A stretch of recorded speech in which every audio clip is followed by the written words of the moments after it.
પોરબંદર પાસે એક શિક્ષણ સંસ્થામાં એક શિક્ષકની ભરતી થવાની હતી.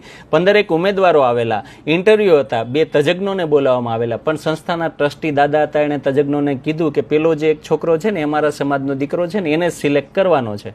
એટલે તજજ્ઞોએ કીધું કે તો અમને શું કામ બોલાવ્યા છે, તમે સિલેક્ટ તો કરી જ લીધું છે ને. તો કે સરકારી કાગળિયામાં પ્રોસિજરમાં તમારી સહી જોઈએ ને એટલા માટે. ઇન્ટરવ્યુ લેવાના પૂરા થયા પણ કાગળિયા હજુ બાકી હતા, ત્યાં સૌ જમવા બેઠા. એટલે પેલા તજજ્ઞોમાંથી એક તજજ્ઞે દાદાને કહ્યું કે દાદા તમે જે છોકરાની વાત કરો છો એ કેટલો લાયક કે કેટલો હોશિયાર છે એ તમને ખબર છે?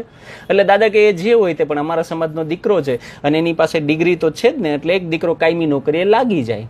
એટલે પેલા તજજ્ઞે કહ્યું કે અચ્છા આ સંસ્થામાં આવનારા વિદ્યાર્થીઓ કયા સમાજના છે? તો કે એ પણ 80% અમારા સમાજના છે.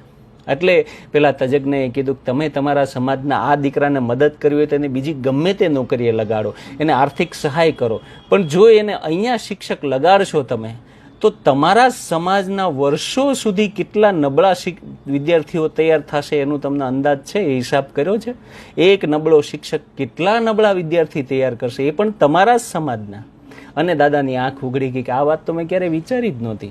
હવે તમને જે સૌથી લાયક લાગતું હોય એને સિલેક્ટ કરો. પછી એક સૌથી લાયક હતી એ દીકરીને સિલેક્ટ કરવામાં આવી. આ 2 નિષ્ણાંતોમાંથી એક નિષ્ણાંત નરોત્તમ પલાણ સાહેબની સ્પીચમાં મેં આ વાત સાંભળી હતી. પણ આ કેટલી સરસ વાત છે કે એને બીજે ગમે તે ધંધે લગાડો પણ એને શિક્ષક